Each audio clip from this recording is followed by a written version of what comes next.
Saudi Arabia is set to host one of the biggest and most prestigious sporting events in the world, the FIFA World Cup. The tournament was last held in neighboring Qatar back in 2022 and had a peak viewership of a mind-boggling 1.5 billion viewers during the historic final between Argentina and France. But going beyond the thrill and excitement behind the event itself are the incredible feats of engineering and architecture that make these games possible in the first place. From a futuristic and avant-garde stadium that looks almost straight out of science fiction to an arena that's supposed to be built hundreds of meters above the ground on top of the line. Yes, you heard that right, on top of the line. These are just some of Saudi Arabia's ambitious plans for the 2034 World Cup. And with just less than a decade left before the event, how exactly is the kingdom planning on building all of these venues in time? And can they even pull it off? Saudi Arabia is a country that's no stranger when it comes to ambitious megaprojects. In fact, we've already featured them many times before on this very channel. But more often than not, there are many different controversies surrounding them. In order for a country to successfully become the host for the World Cup, they first have to go through an extensive bidding process that takes place decades before the games are even held. The way it works is that when one continent hosts the games for a specific year, they won't be able to do so within the next 2 World Cup cycles. And with the 2026 games in North America, as well as an unprecedented 2030 bid, which will be held across 3 different continents, Saudi Arabia became the sole bidder for the 2034 tournament, effectively becoming the de facto host of the event, even before FIFA votes to formally appoint them as such. Many critics view this series of events as dubious and questionable, given the unprecedented changes in the 2030 selection that paved the way for what's essentially a guaranteed win for Saudi Arabia for 2034. It's even been reported that the president of FIFA himself, Gianni Infantino, was instrumental in making sure that the kingdom would earn the right to host the event. The controversy goes even further though, with reports of FIFA not following their own guidelines, as well as Saudi Arabia itself being a country that's historically had a very poor track record when it comes to human and labor rights. Nonetheless, the World Cup was given to Saudi Arabia, and in less than 10 years from now, they have to finish their ambitious plans for it.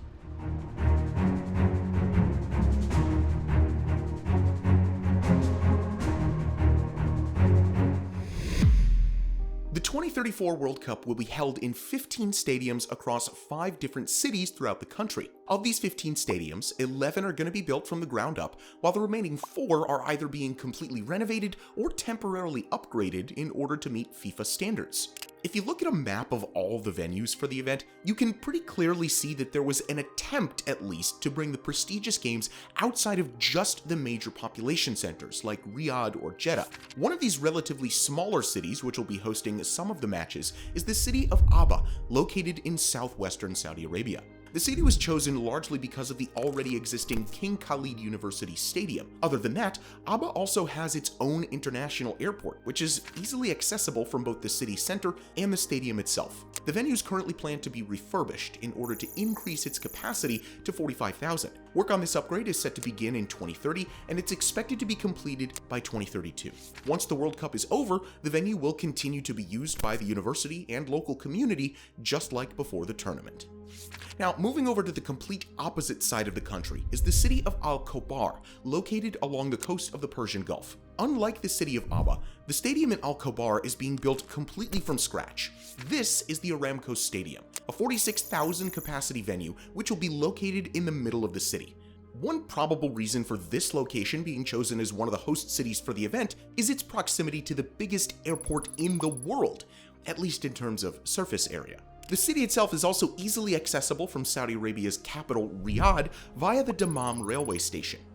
What's interesting about this specific stadium is that it's already set to host the 2027 AFC Asian Cup. Because of this, construction has already begun back in July 2024, and it's currently expected to be completed by 2026. After the 2034 games, the stadium will serve as the home ground for Al Qadsiya FC, a team currently ranked in the top 5 of the Saudi Pro League. Next, we head to the much talked about host city, NEOM.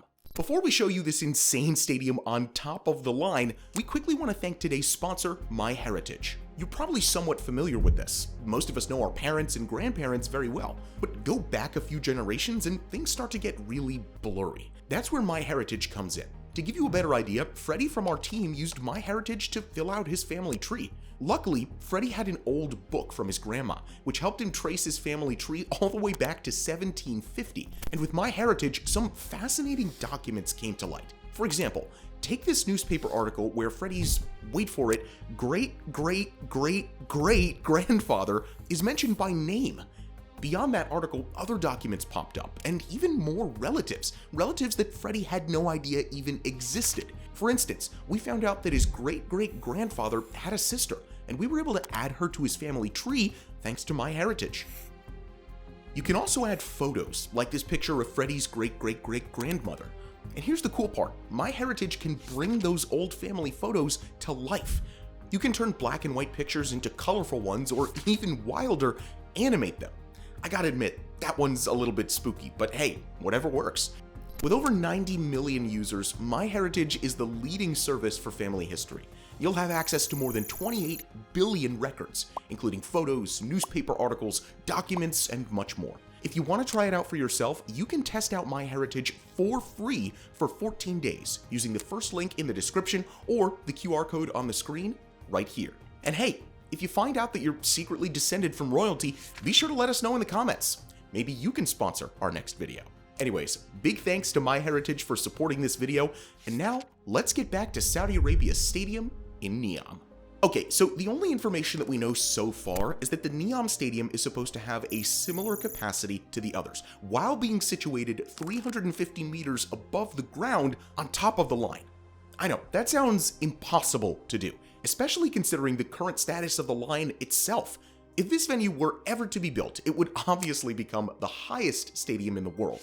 And given that the linear city will only be 200 meters wide, it's going to be a nightmare to manage the tens of thousands of people that would flock to this place during the World Cup. Well, assuming that that's even going to be possible in the first place. Despite a lot of question marks surrounding NEOM and the line, Saudi Arabia seemed to be serious about finishing their sports venues in time. This can be seen when we look at the progress on Trojena, which is set to host the Asian Winter Games in 2029. And with the pressure of hosting the World Cup, they kinda have no other choice here.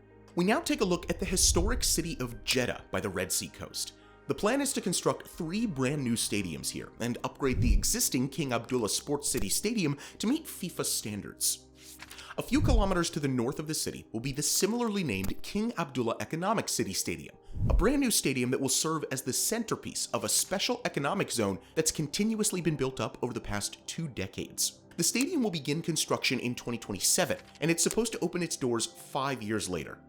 Now, similar to the previously mentioned venue, the Qiddiya Coast Stadium will be located to the north of Jeddah. This venue will have a capacity of 46,000, and it's designed in a way that the upper tiers of the seating can be removed. This way, the capacity can be reduced down to just 25,000 once the tournament is over. This makes it so that the venue can still be used and reconfigured for different kinds of events, like concerts and esports competitions, which would comparably have a smaller live audience. Finally, the Jeddah Central Development Stadium will be located right in the middle of the city. And based on the renders that are currently available for its design, right in the middle of the city is a pretty good way to describe what this stadium is actually gonna look like. The design of the surrounding buildings is inspired by the traditional architecture of the nearby Al-Balad district. Now, all of these 4 stadiums will easily be connected to major transportation hubs given the city's already existing expansive bus network. There's also the Haramain high-speed railway that runs from Medina up to Mecca while passing through the entirety of Jeddah. Okay, heading over to the final and most important host city, we have Saudi Arabia's capital, Riyadh. The city will be home to a total of 8 stadiums, 6 of which will be completely brand new, while the remaining 2 will have their capacities increased for the upcoming World Cup. The first of the 2 is the King Saud University Stadium. Its capacity is going to be increased from the current 26,000 up to a much more impressive and FIFA-compliant 46,000. The second existing venue is the King Fahd Sports City Stadium, which is known for its distinctive fabric roof resembling traditional Bedouin tents. This stadium will be one of the bigger ones for the event, and will have a capacity of as much as 70,000 spectators once the renovations are complete. It'll be able to host up to semi-final matches, per FIFA's guidelines for World Cup stadiums. But going back to the brand new venues, we have the South Riyadh Stadium, which will be located in a central area south of the capital. Its design is inspired by the Salmani architectural style, which is unique to Saudi Arabia. They hope to finish building this massive venue in just 3 years' time. But with such tight schedules, there's hardly any room for delays. It'll be intriguing to see just how quickly they can bring these massive construction projects to life, especially for plans like that NEOM stadium. Located just a few minutes north of the previous location, the Prince Faisal bin Fahd Sports City Stadium is actually an already existing and functioning venue. But unlike all the other existing stadiums for the event, this one is going to be completely demolished and rebuilt instead of just renovated to accommodate FIFA standards. Hosting such a prestigious international event like the World Cup, of course, comes with a very high cost. Completely demolishing an already existing stadium and building a new one on top of it isn't exactly the cheapest way to do things. Although there aren't any published figures just yet, we can make comparisons with the recently concluded Qatar World Cup to get a very rough idea of just what kind of costs hosting a World Cup really entails. Qatar spent about $10 billion to construct 7 new stadiums for the event, and with Saudi Arabia building even more venues than that, just the cost of creating all the stadiums would put the Saudi government behind by somewhere around $15 to $20 billion. When factoring in additional infrastructure costs, that estimate could easily end up being much higher, especially given that the 4 remaining venues we haven't even mentioned yet are arguably some of the most ambitious and uniquely designed stadiums in the entire world. So let's take a look at them, starting off with the new Murabba Stadium. And if that name sounds kind of familiar to you, well, a certain giant cube has actually just started construction right across the highway from this stadium. The new Murabba Stadium's distinctive design is inspired by the look and texture of the acacia tree, almost like the structure itself is a living organism. Continuing with the theme of unique and natural architecture is the Roshan Stadium. Looking at this structure from afar, it doesn't even look like a football stadium. One interesting feature of this venue is that this crystal structure will actually glow at night, further selling the crystal motif that the stadium has going for itself. The next venue can probably be described perfectly with just a single word: technology. The Prince Mohammed bin Salman Stadium is planned to be unlike any other stadium in the entire world, both in terms of its design and the many different technological advancements that it makes use of. For one, just the exterior of the stadium alone, with every single side of the structure completely filled with LED screens. It's enough to feel like a futuristic sci-fi vibe. But what's even more impressive with this one is that both the roof and the pitch will be completely retractable, meaning that this venue could transform from an outdoor football stadium into an indoor arena with just the push of a button. It'll be located in Qiddiya, a planned smart city just outside of Riyadh with a focus on entertainment and tourism. This venue is planned to host up to the 3rd place playoff match. Now, real quick, if you're enjoying this video, we'd really appreciate it if you subscribe to MegaBuilds. This actually helps us out a lot, so thanks in advance. And now, last but definitely not least, we have the biggest stadium of them all, the King Salman International Stadium. It'll have a mind-boggling seating capacity of 92,000 spectators. Once completed, it would become the biggest stadium in the entire Middle East, beating out the Lusail Stadium in Qatar, which only has 89,000. Because of its insane size, this venue is also planned to host both the opening match of the 2034 World Cup and the highly anticipated final. The shape of the stadium itself takes inspiration from the mountainous landscape of the surrounding areas of the city. Now, unsurprisingly, Saudi Arabia's plans for this World Cup are very ambitious, a theme that's basically become their defining characteristic when it comes to construction projects. But in other major projects like the construction of the line, the topic of human rights keeps coming up, with reports of poor labor practices, forced displacements, and even someone being killed to make way for construction in NEOM. Human rights organizations are definitely taking a closer look at the upcoming Saudi World Cup.